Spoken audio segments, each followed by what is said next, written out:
오늘은 정말 놀라운 이야기를 들려드릴게요. 한국 기업들이 태국에서 갑자기 떠나기 시작하면서 일어난 믿을 수 없는 사건에 대한 거예요. 영국에서 온 한 비즈니스 컨설턴트가 이 복잡한 상황에 뛰어들게 되는데요. 그녀가 마주한 건 단순한 경제 문제가 아니었어요. 무너져가는 꿈들, 위험에 처한 가족들, 그리고 두 나라 사이에 깨져가는 신뢰였다고 하는데요. 한국 기업들은 왜 갑자기 떠나려고 했을까요? 그리고 이 모든 일이 태국 사람들의 삶에 어떤 영향을 미쳤을까요? 그럼 오늘의 사연 시작합니다. 저는 방콕에서 비행기에서 내리며 깊게 숨을 들이마셨어요. 따뜻하고 습한 공기가 벽처럼 저를 덮쳤어요. 제 이름은 에블린 하틀리이고 저는 영국에서 온 비즈니스 컨설턴트예요. 여기 큰 문제를 해결하러 공장에 왔어요. 공항을 지나가면서 태국어와 영어로 된 표지판들을 보았어요. 사람들이 바쁘게 오가면서 제가 알아듣지 못하는 언어로 이야기하고 있었어요. 긴장되면서도 설레는 기분이 들었어요. 태국에 오는 건 이번이 처음이었고 중요한 일을 해야 했거든요.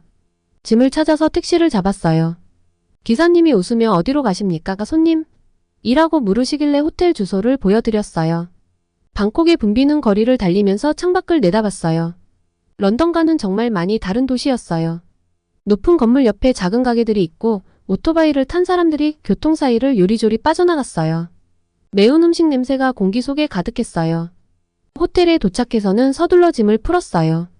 쉴 시간도 없었어요. 다음날 아침에 바로 공장으로 가야 했거든요. 이 공장은 굉장히 중요한 곳이었어요.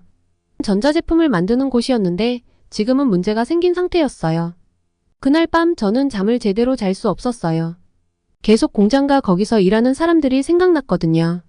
원래 이 공장은 한국 회사들이 운영하던 곳이었는데 이제는 떠나려고 하고 있었어요. 이대로 가면 많은 사람들이 직업을 잃을지도 몰랐어요. 그래서 저는 이 문제를 해결하러 온 거였죠. 다음날 아침 저는 준비를 하고 택시를 타고 공장으로 갔어요. 공장은 도시 외곽에 있었어요. 가까워질수록 회사 이름이 적힌 큰 건물들이 보였어요. LG전자, 삼성 등등. 그런데 그중 몇몇 건물은 비어있는 것처럼 보였어요. 택시가 큰 정문 앞에 멈췄어요. LG전자 공장이라고 적힌 큰 간판이 보였어요. 운전사에게 요금을 지불하고 정문으로 걸어갔어요. 경비원이 제 신분증을 확인하고 저를 들여보냈어요. 안으로 들어가니 솜차이 씨가 기다리고 있었어요. 그분은 이 공장의 관리자였어요. 얼굴에 근심이 가득하셨어요. 와주셔서 감사합니다, 하틀리 씨. 정말 도움이 필요합니다. 라고 하셨어요. 솜차이 씨는 저에게 공장을 둘러보게 해주셨어요. 공장은 엄청나게 컸지만 어딘가 이상한 느낌이 들었어요. 공장의 많은 부분이 조용했어요. 돌아가야 할 기계들이 꺼져 있었어요. 일해야 할 작업자들이 있어야 할 자리도 텅 비어 있었죠. 작업자들은 다 어디 있나요? 라고 제가 물었어요. 솜차이 씨가 한숨을 쉬며 말했어요. 일이 충분하지 않아서 많은 사람들을 집으로 돌려보낼 수밖에 없었습니다. 걷다 보니 아직 남아있는 몇몇 작업자들이 보였어요. 그들은 슬픈 눈빛으로 저희를 바라봤어요. 그들의 걱정이 느껴졌고 제 마음도 무거워졌어요. 저희는 한 생산 라인 앞에서 멈췄어요. 원래 TV 화면을 만들던 곳이었는데 지금은 조용했어요. 솜차이 씨가 설명해 주셨어요. 한국 회사들이 태국을 떠나고 있습니다. 이제 여기서 사업하기에 좋지 않다고 판단한 거죠. 그들 없이는 공장을 유지하기가 힘듭니다. 저는 이해하려고 노력하며 고개를 끄덕였어요. 이건 단순히 기계나 돈의 문제가 아니었어요. 사람들의 삶에 관한 거였어요. 이 일에 의지하고 있는 가족들, 그리고 무너질지도 모를 한 지역 사회 전체에 관한 거였어요. 여기서 몇 명이 일하고 있나요? 라고 제가 물었어요. 예전에는 2억 명 이상이 일했죠. 솜차이 씨가 말했어요. 지금은 500명도 채 안 됩니다. 이대로라면 그들마저도 곧 일자리를 잃게 될 겁니다. 그분의 말에 무게가 느껴졌어요. 이건 제가 생각했던 것보다 더 큰 일이었어요. 단순히 한 공장의 문제가 아니라 태국 전역에서 벌어지고 있는 일이었죠. 태국 경제를 일으키는 데 도움을 줬던 한국 회사들이 떠나고 있었어요. 그리고 그들은 큰 공백을 남기고 있었죠. 투어가 끝났을 때 저는 해야 할 일이 많다는 걸 알았어요. 한국 회사들이 왜 떠나려 하는지 이해해야 했고 공장을 계속 운영할 방법을 찾아야 했어요. 가장 중요한 건 여기서 일하는 사람들을 돕는 거였어요. 저는 솜차이 씨를 바라보며 말했어요. 제가 할 수 있는 모든 걸 다 해보겠습니다. 우리 함께 해결 방법을 찾아보죠. 그분은 저를 처음 봤을 때보다 조금이나마 미소를 지으셨어요. 크진 않았지만 시작이었어요. 그날 공장을 떠나면서 저는 진짜 일이 이제 막 시작됐다는 걸 알았어요. 많은 사람들의 미래가 제가 다음에 할 일에 달려 있었죠. 저는 그 다음 며칠 동안 공장 상황이 얼마나 심각한지 이해하려고 노력했어요. 그게 쉬운 일은 아니었어요. 큰 금속 문을 통과할 때마다 마치 완전히 다른 세상에 발을 들이는 것 같았거든요. 희망이 빠르게 사라져가는 그런 세상 말이에요. 처음 느껴진 건 정적이었어요. 공장은 보통 기계 소음과 작업자들의 대화로 시끄럽기 마련인데 여기서는 달랐어요. 너무 조용했어요. 공장 바닥의 여러 구역은 텅 비어 있었고 기계들은 먼지 덮개에 덮여 마치 바쁜 시절의 유령처럼 보였어요. 저는 남아있는 작업자들과 이야기를 나누기 시작했어요. 그때 니란이라는 사람을 만났죠. 그는 이 공장에서 20년 넘게 일해왔어요. 제 전체 경력보다도 긴 시간이었죠. 니란은 단순히 일하는 사람이 아니라 공장의 역사 그 자체였어요. 우리는 휴게실에 앉았어요. 사람은 얼마 없어서 휴게실이 너무 넓어 보였어요. 니란의 손은 오랜 작업으로 거칠었고 얼굴에는 피곤함이 묻어났어요. 하지만 정말 마음에 와닿았던 건 그의 눈이었어요. 걱정이 가득한 눈이었죠. 저는 젊었을 때부터 여기서 일했어요. 니란이 조용히 말했어요. 그의 목소리에는 자부심이 묻어 있었어요. 이 일이 저를 더 나은 삶으로 이끌어줄 거라 생각했어요. 그리고 오랫동안 그랬죠. 저는 고개를 끄덕이며 그를 격려했어요. 니란은 깊은 숨을 내쉬고 다시 입을 열었어요. 제 딸이 곧 대학에 들어가요. 그가 말했어요. 작은 미소가 그의 얼굴에 번졌지만 눈까지는 미치지 않았어요. 정말 똑똑한 아이예요. 항상 반에서 1등을 했죠. 제가 교육비를 대겠다고 약속했어요. 제가 누리지 못한 기회를 그녀에게 주고 싶었거든요. 목에 덩어리가 생기는 느낌이었어요. 제 아버지가 저를 학교에 보내려고 얼마나 노력하셨는지 생각이 났어요. 니란의 눈에서 저도 같은 사랑과 결의를 볼 수 있었어요. 그런데 지금은 니란의 목소리가 약간 떨렸어요. 지금은 그 약속을 지킬 수 있을지 모르겠어요. 만약 공장이 문을 닫는다면 그는 말을 끝내지 않았어요. 그럴 필요도 없었죠. 저는 휴게실을 둘러봤어요. 벽에는 회사 소풍이나 연말 파티에서 찍은 사진들이 걸려 있었어요. 행복한 얼굴들, 함께 축하하는 사람들. 이 이미지들을 지금의 조용하고 불안한 분위기와 맞춰보는 게 쉽지 않았어요. 그날 공장을 걸으면서 저는 단순히 비어있는 생산 라인만 본 게 아니었어요. 점심시간에 노동자들이 함께 웃고 식사하던 구내식당도 보였고 지역 행사나 직원 성과를 알리는 공고들이 붙어있는 게시판도 보였어요. 여기는 단순히 물건을 만드는 곳이 아니라 하나의 공동체였던 거예요. 저는 더 많은 작업자들과 이야기를 나눴어요. 마이도 있었는데 그녀는 공장에서 번 돈으로 노부모를 부양하고 있었어요. 그리고 솜차이 관리자가 아닌 다른 솜차이라는 사람도 있었는데 그는 언젠가 자기 사업을 시작하려고 돈을 모으고 있었죠. 각자에게는 이야기가 있었고 그 이야기와 꿈은 이곳에 얽혀 있었어요. 제 보고서에 있는 숫자들이 다른 의미로 다가오기 시작했어요. 이제는 그저 종이 위에 적힌 수치가 아니었어요. 각각의 숫자가 한 사람이고 가족이고 미래였어요. 그 미래는 지금 위태로운 상태에 있었죠. 저는 태국에 온 한국 기업들에 대해 배웠던 것을 떠올렸어요. 그들은 단순히 일자리를 가져온 것이 아니었어요. 희망을 가져왔고 니란 같은 사람들이 자식들에게 더 나은 미래를 꿈꾸게 해줬어요. 하지만 이제 그들이 떠나면서 단순히 기계나 자본만 가져가는 게 아니었어요. 꿈도 함께 가져가고 있는 거였죠. 그날 밤 잠을 이룰 수 없었어요. 니란의 딸과 갑자기 미래가 불확실해진 다른 아들딸들을 생각하게 됐어요. 그리고 한국 기업들도 생각했어요. 왜 그들이 떠나는 걸까? 그들이 이렇게 오랫동안 있던 이곳에서 무엇이 변해서 그들을 떠나게 만들었을까? 저는 더 깊이 파고들어야 한다는 걸 알았어요. 이건 단순히 한 공장이나 한 회사에 관한 문제가 아니었어요. 두 나라, 두 문화 간의 관계를 이해하는 일이었죠. 뭐가 잘못됐는지 그리고 그걸 되돌릴 방법이 있는지 알아내는 일이었어요. 호텔방 천장을 바라보며 누워있을 때 저는 저 자신에게 약속을 했어요. 이 상황을 제대로 이해하기 위해 제가 할 수 있는 모든 걸 하겠다고요. 단순히 사업적인 측면이 아니라 인간적인 측면도요. 이제는 알겠어요. 두 가지를 분리할 수 없다는 걸요.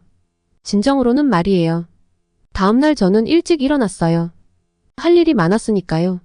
하지만 이제는 단순히 컨설팅 프로젝트를 하고 있는 게 아니었어요. 저는 니란과 그의 딸 그리고 이 복잡한 국제 비즈니스의 그물 속에 얽힌 모든 사람들을 위해 일하고 있었어요. 제가 문제를 해결할 수 있을지 없을지는 모르겠어요. 하지만 시도는 해야 한다는 건 알고 있었어요. 이제는 알았거든요. 이건 단순히 스프레드시트에 있는 숫자에 관한 게 아니라 사람들의 꿈과 희망, 그리고 미래에 관한 문제였어요. 그리고 그런 것들은 쌓을 가치가 있는 거니까요. 저는 작은 카페에 들어서면서 이마에 맺힌 땀을 닦았어요. 방콕의 더위는 저녁인데도 엄청나더라고요. 에어컨이 윙윙거리며 외부의 끈적한 공기에서 벗어날 수 있게 해줬어요. 저 멀리 구석 테이블에 앉아 뜨거운 차를 손에 쥐고 있는 박지수를 발견했어요. 에블린, 여기야. 지수가 저를 향해 손을 흔들며 불렀어요. 저는 꽉 찬 테이블 사이를 비집고 걸어갔어요. 매운 음식과 커피 냄새가 공기 중에 가득했어요. 자리에 앉으면서 지수의 피곤해 보이는 얼굴이 눈에 띄었어요. 눈 밑에는 다크서클이 짙었고 평소 깔끔한 머리도 약간 헝클어져 있었어요. 만나줘서 고마워요, 지수. 여기 있는 한국 기업들이 어떻게 된 건지 이해하는데 당신의 도움이 필요해요. 저는 의자에 몸을 기대며 말했어요. 지수가 고개를 끄덕였어요. 얼굴은 진지했어요. 상황이 좀 복잡해요, 에블린. 저도 태국에서 한국 기업들과 일을 한 지 여러 해가 됐지만 이런 건 처음 봐요. 잠시 후 웨이터가 다가와서 저는 아이스 커피를 주문했어요. 정신을 바짝 차려야 할 것 같았거든요. 음료를 기다리면서 저는 지수 쪽으로 몸을 기울였어요. 한국 기업들이 왜 떠나는 건지 말해줄 수 있어요? 제가 일하는 공장에 큰 문제가 되고 있어요. 제가 물었어요. 지수는 깊게 한숨을 쉬었어요. 카페 주변을 둘러보며 누가 듣고 있는지 확인하는 듯 했어요. 그러더니 낮은 목소리로 말을 시작했어요. 한 가지 문제 때문만은 아니에요, 에블린. 여러 가지 문제들이 쌓여서 이렇게 된 거예요. 지수가 설명했어요. 우선 여기서 반한 감정이 점점 커지고 있어요. 몇몇 태국 사람들은 한국 기업들이 그들의 사업을 잠식하고 있다고 생각해서 화가 나 있는 거예요. 저는 고개를 끄덕이며 계속 듣고 있었어요. 아이스 커피가 나왔고 저는 긴 한 모금을 마셨어요. 차가운 음료가 정신을 맑게 해주는 것 같았어요. 그리고 안전 문제도 있어요. 지수가 계속 말했어요. 거의 속삭이는 목소리로요. 한국인들을 대상으로 한범죄가 늘고 있어요. 강도, 폭행, 심지어 좀 더 심각한 사건도 몇 건 있었어요. 여기서 살고 있는 한국인 근로자들과 그 가족들에게는 정말 무서운 상황이에요. 따뜻한 카페 안에서도 제 등에 오싹한 기운이 스쳤어요. 상황이 이렇게 나빠졌을 줄은 몰랐어요. 그것만 있는 게 아니에요. 지수가 말을 이었어요. 여기 사업 환경 자체가 불안정해졌어요. 정부에서 규제나 정책을 예고도 없이 계속 바꾸고 있어요. 기업 입장에서는 미래를 계획하기가 너무 어려운 상황이죠. 저는 공장에서 조용한 생산 라인과 근심 어린 직원들의 얼굴을 떠올렸어요. 이제야 조금 이해가 되는 것 같았어요. 한국 기업들은 안정성을 좋아해요. 지수가 제 눈을 바라보며 말했어요. 그들이 사업을 하는 나라에서 환영받고 안전하다고 느껴야 하는데 그 느낌이 사라지면 더 나은 기회를 찾아 떠나는 거예요. 그때 제 전화가 요란하게 울렸고 저와 지수는 깜짝 놀랐어요. 저는 재빨리 주머니에서 휴대전화를 꺼냈어요. 공장 매니저인 솜짜이 씨에게서 온 메시지였어요. 메시지를 읽으면서 심장이 쿵쾅거렸어요. 큰일이에요. 제가 중얼거리며 눈이 커졌어요. 무슨 일이에요? 지수가 걱정스러운 얼굴로 몸을 앞으로 기울이며 물었어요. 공장에서 문제가 생겼어요. 제가 조금 떨리는 목소리로 말했어요. 마지막 남은 큰 한국 투자자가 떠나려고 한다는 소식을 직원들이 들었나 봐요. 지금 항의하고 있다는데 상황이 걷잡을 수 없게 된 것 같아요. 저는 지수에게 메시지를 보여줬어요. 그녀의 얼굴이 창백해졌어요. 이게 제가 걱정했던 바로 그거예요. 지수가 걱정 가득한 목소리로 말했어요. 사람들이 절박해지면 무슨 일이 일어날지 예측하기 어려워요. 저는 급히 일어나면서 거의 마시다만 커피를 넘어뜨릴 뻔했어요. 공장에 가봐야겠어요. 저는 정신이 혼란스러워지는 걸 느끼며 말했어요. 도와줘서 고마워요, 지수. 이제 상황을 조금은 더 이해한 것 같아요. 지수는 진지한 얼굴로 고개를 끄덕였어요. 조심하세요, 에블린. 그리고 행운을 빌게요. 양쪽이 서로 더 잘 이해할 수 있도록 도울 방법을 찾길 바라요. 습한 밤 공기 속으로 카페를 나서자 멀리서 사이렌 소리가 들려왔어요. 심장은 쿵쾅거리고 제 머릿속에는 화난 노동자들과 겁먹은 관리자들의 이미지로 가득했어요. 저는 택시를 잡아 세우며 공장에 제 시간에 도착해 이 사태를 막을 수 있기를 기도했어요. 택시는 방콕에 붐비는 거리 사이로 빠르게 달렸어요. 차와 오토바이 사이를 요리조리 피하면서요. 공장에 가까워질수록 멀리서 깜빡이는 불빛들이 보였어요. 상황은 제가 상상했던 것보다 더 심각했어요. 저는 깊게 숨을 들이마시며 마음을 가라앉히려 했어요. 한국 기업들과 태국 노동자들 사이의 간극을 메우기 위한 방법을 찾아야 한다는 걸 알고 있었지만 지금은 공장에서 더 나빠지지 않도록 막는 게 우선이었어요. 택시가 공장 문 앞에 도착했을 때 사람들의 외침 소리가 들리고 군중이 보였어요. 오늘 밤은 길고 힘든 밤이 될 것 같았어요. 하지만 저는 돕기 위해 할 수 있는 모든 걸 하겠다고 마음먹었어요. 한 번 더 깊이 숨을 들이쉬고 택시에서 내려 그 혼돈 속으로 발을 내디뎠어요. 저는 공장에 도착했어요. 심장이 너무 빨리 뛰어서 목에서까지 고동치는 게 느껴질 정도였어요. 눈앞의 광경은 정말 난생 처음 보는 장면이었죠. 수백 명의 노동자들이 공장 정문 밖에 모여 있었고 그들의 외침이 밤 공기를 가득 채웠어요. 분노와 두려움이 뒤섞인 소리가 제 피부를 찌릿하게 만들었어요. 저는 사람들 사이를 비집고 앞으로 나가려고 애썼어요. 땀과 긴장감이 공기 속에 가득했고 저는 움직이는 동안 주변에서 들리는 대화 조각들을 들을 수 있었어요. 내 아이들에게 뭐라고 말해야 해요? 한 여자가 울부짖었어요. 우리는 이곳에 인생을 바쳤다고. 한 남자가 소리쳤어요. 그들의 목소리에는 절망이 가득했고 저는 속이 점점 답답해졌어요. 이 사람들은 그냥 노동자가 아니었어요. 가족이 있고 꿈이 있고 이제는 그 모든 것이 너무 불확실한 사람들이었죠. 겨우 군중 앞쪽에 도착했을 때 저는 니란을 봤어요. 그는 얼굴이 분노로 빨갛게 변한 채 서 있었고 손은 옆에 꽉 쥐고 있었어요. 그는 정문 뒤에서 겁먹고 있는 공장 관리들을 향해 소리치고 있었죠. 우리에게 미래가 있을 거라고 말했잖아요.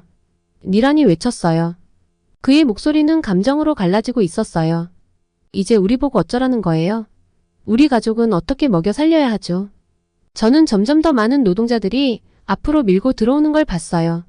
시간이 갈수록 그들의 분노는 커져만 갔어요. 공기가 마치 폭풍이 일어나기 직전처럼 전류가 흐르는 것처럼 느껴졌어요.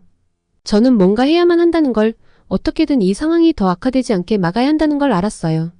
생각할 틈도 없이 저는 노동자들과 관리들 사이로 몸을 밀어 넣었어요. 심장은 미친 듯이 뛰었고 등에는 땀이 흐르는 게 느껴졌어요. 저는 깊이 숨을 들이마시고 최대한 큰 소리로 외쳤어요. 여러분, 제발 들어주세요.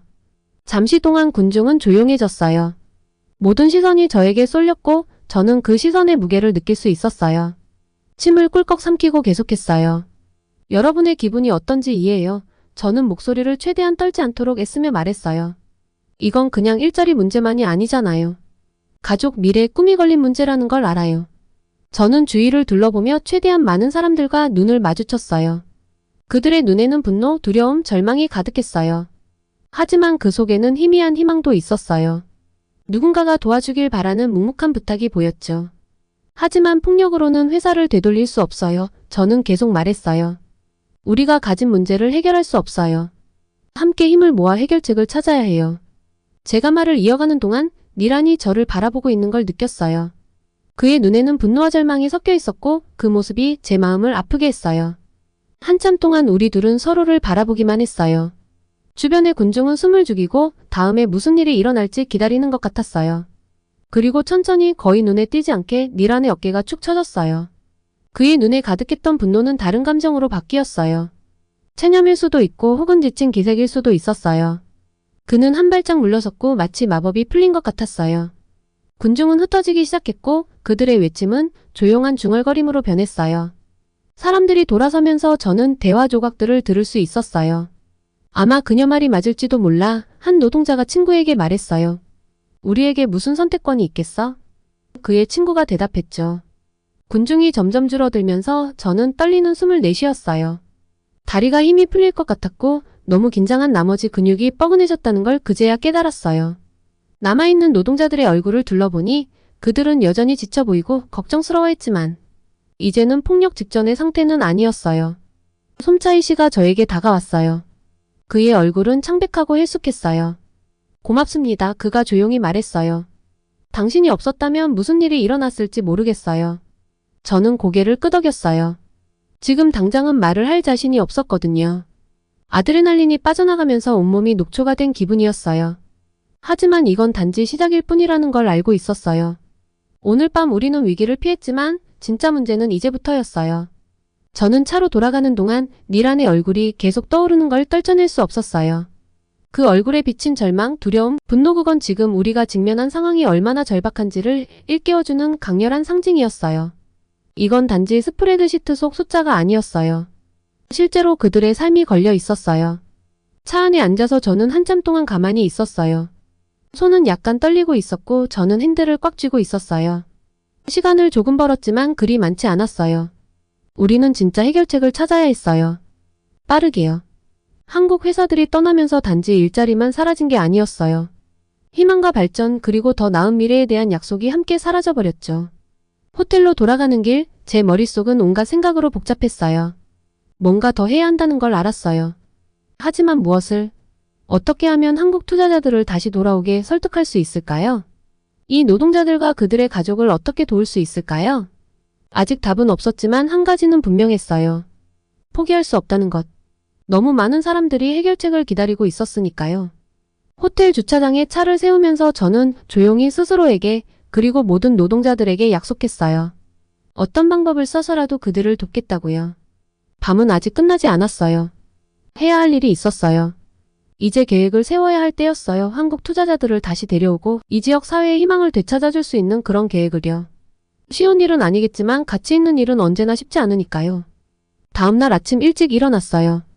어제 일 때문에 머리가 아직도 어지러웠어요. 시위, 화난 얼굴들, 미란의 절박한 눈빛 마치 나쁜 꿈처럼 느껴졌어요. 하지만 옷을 입고 태국 산업단지 정보부와의 회의로 향하면서 그 모든 게 너무도 현실이라는 걸 알 수 있었어요. 회의실에 들어섰을 때 방 안은 조용했어요. 평소라면 이 공무원들이 수다를 떨며 차를 권하고 태국에서의 체류에 대해 물어보곤 했는데 오늘은 분위기가 달랐어요. 그들의 표정은 무거웠고 다들 잠을 못 잔 것처럼 피곤해 보였어요. 정보부장인 파이분 씨가 먼저 입을 열었어요. 하틀리 씨, 그의 목소리에는 무거움이 담겨 있었어요. 어제 일에 대해 이야기할 필요가 있어요. 저는 고개를 끄덕이며 커다란 나무 탁자의 자리를 잡았어요. 물론이죠 하면서 노트를 꺼냈어요. 파이분 씨는 깊은 한숨을 쉬었어요. 우리가 실수했어요. 그는 인정했어요. 그들에게서 그런 말을 들은 건 처음이었어요. 한국 회사들이 떠나는 걸 우리가 감당할 수 있을 거라고 생각했어요. 다른 투자자들이 곧 들어올 거라고 생각했는데 우리가 잘못 생각한 거였어요. 그의 말이 공기 중에 맴돌았어요. 다른 공무원들은 손을 내려다보며 눈을 마주치지 않으려는 듯 했어요. 좀 더 얘기해 주세요. 제가 부드럽게 말했어요. 정확히 무엇을 과소평가하신 거죠? 다른 공무원인 순이 씨가 나직한 목소리로 말했어요. 한국 회사들이요. 그녀의 목소리는 거의 속삭임처럼 들렸어요. 그들은 단지 돈만 가져온 게 아니었어요. 새로운 방식, 새로운 기술도 가져왔어요. 우리 근로자들을 훈련시키고 지역 공급업체와 관계도 맺었죠. 그들이 떠나면서 그 모든 것도 함께 사라졌어요. 저는 공장에 멈춰있는 기계들과 걱정스러운 근로자들의 얼굴을 떠올렸어요. 이제야 모든 게 이해됐어요. 그리고 큰 것만 문제가 아니에요. 파이분 씨가 덧붙였어요. 작은 것들도 마찬가지예요. 문을 닫고 있는 시내의 한국 식당들, 한국어를 가르치던 어학원들, 태국과 한국 가족들 간의 우정들. 마치 우리 사회의 한 조각이 찢겨나가는 것 같아요. 그들이 얘기하는 동안 저는 열심히 메모를 했어요. 이제 이건 단순히 경제 문제만이 아니었어요. 문화, 관계, 사회의 결을 이루는 문제였어요. 다른 투자자들은요? 제가 물었어요. 그들이 그 빈자리를 메울 수는 없나요? 순이 씨가 고개를 저었어요. 우리가 시도해봤어요. 그녀가 말했어요. 하지만 같지 않아요. 한국 회사들은 우리를 이해했어요. 오랫동안 여기에 있었기 때문에 우리 방식을 알고 있었죠. 새로운 투자자들은 처음부터 시작해야 해요. 저는 의자에 몸을 기대며 상황을 이해하려 애썼어요. 생각했던 것보다 더 심각한 상황이었지만 이제 이유를 알겠더라고요. 이건 단지 일자리나 돈의 문제가 아니라 동반자이자 친구를 잃는 것과 같았어요. 그래서 이제 어떻게 해야 하죠? 제가 방 안을 둘러보며 물었어요. 잠시 동안 아무도 말하지 않았어요. 그러다 파이분 씨가 몸을 앞으로 기울이며 저를 바라봤어요. 우리는 그들이 다시 필요해요. 그는 단순하게 말했어요. 한국 회사들. 그들이 돌아오도록 방법을 찾아야 해요. 저는 천천히 고개를 끄덕였어요. 좋아요, 제가 말했어요. 하지만 어떡해요? 지금까지 일어난 모든 일 이후에 왜 그들이 돌아오고 싶어 하겠어요? 그건 하틀리 씨가 해주셔야 해요. 순희 씨가 말했어요.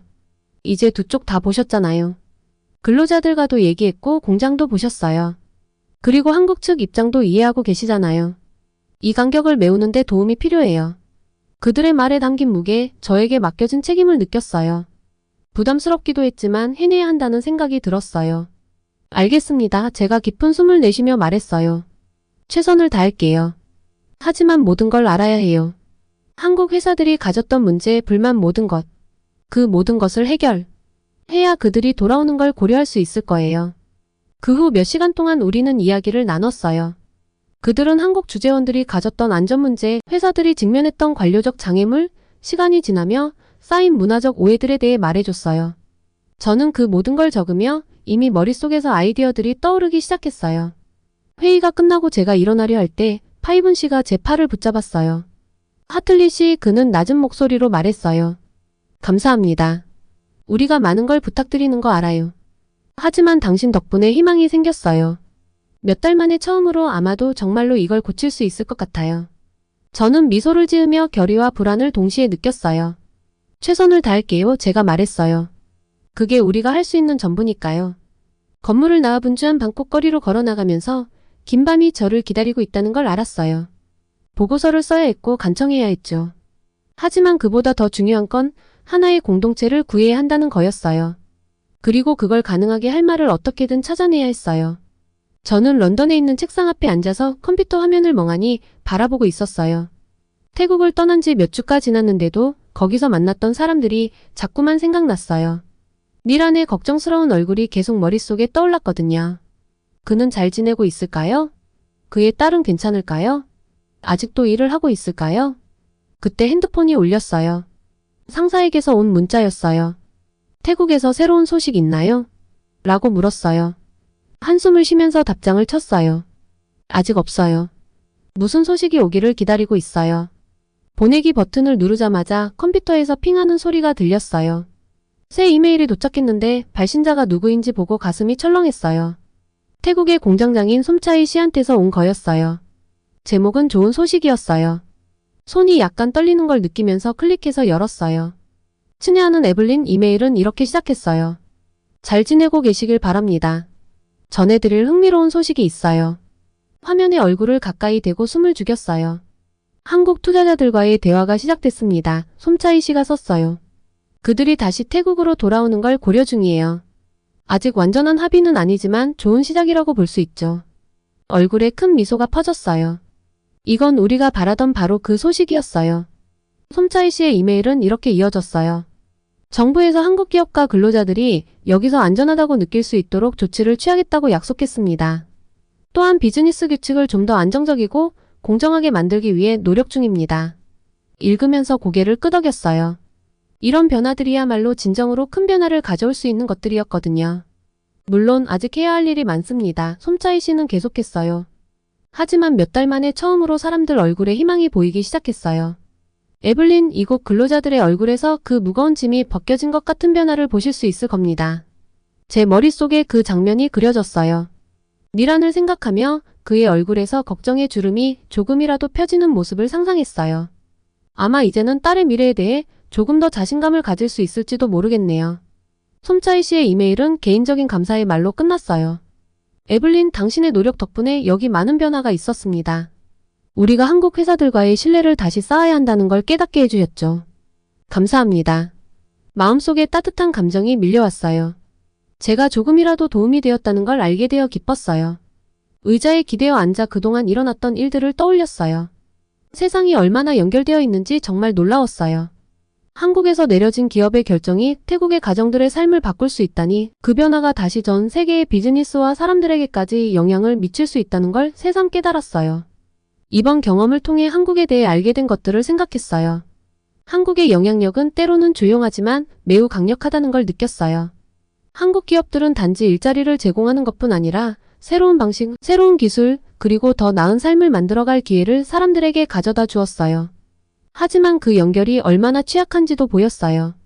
한국 기업들이 태국을 떠나기 시작하자 마치 실타래를 풀어버리는 것처럼 그 나라 경제의 조직이 조금씩 무너져 내리는 것 같았거든요. 그래서 한국 기업들이 왜 안정성을 그렇게 중요하게 여기는지 이해할 수 있었어요. 그들은 단순히 이윤을 생각하는 게 아니라 장기적인 관계를 구축하고 모두가 성공할 수 있는 안정된 환경을 만들려고 하고 있었던 거였어요. 저는 자리에서 일어나 창가로 걸어갔어요. 아래로 보이는 런던의 분주한 거리를 바라보면서 전 세계에서 이런 이야기들이 얼마나 많이 벌어지고 있을지 생각해봤어요. 지금 이 순간에도 얼마나 많은 연결이 만들어지고 또 끊어지고 있을까요? 제 일이 단지 스프레드시트에 숫자나 보고서를 쓰는 게 아니라는 걸 깨달았어요. 사람에 관한 일이었어요. 다른 문화들을 이해하고 그들 사이에 다리를 놓아주는 일이었죠. 거대한 경제적 결정들 뒤에 있는 인간의 얼굴들을 보는 일이었어요. 저는 다시 컴퓨터로 돌아와 솜짜이 씨에게 답장을 쓰기 시작했어요. 글을 쓰면서 새로운 목적의식이 생기는 걸 느꼈어요. 아직 가야 할 길이 멀다는 걸 알지만 이것은 시작이었어요. 좋은 시작이었죠. 태국에서 만났던 사람들, 솜짜이 씨, 니란, 그리고 공장의 모든 근로자들을 생각했어요. 곧, 정말 곧, 제가 다시 태국으로 돌아가 가동이 활발한 공장을 볼 수 있기를 바랐어요. 생산 라인이 다시 활기를 띠며 사람들이 새로운 에너지와 희망으로 일하는 모습을 상상했어요. 솜짜이 씨에게 이메일을 마무리하면서 제 자신에게 한 가지 약속을 했어요. 저는 앞으로도 계속해서 서로 다른 문화와 나라들 간의 이해를 쌓기 위해 노력할 거예요. 왜냐하면 이제 그 연결이 얼마나 중요한지 그 어느 때보다도 더 잘 알게 되었으니까요. 이메일을 전송하고 미소를 지었어요. 이 이야기는 아직 끝난 게 아니었어요. 하지만 새로운 시작이었죠. 때로는 그런 시작만으로도 세상을 바꿀 수 있는 거니까요.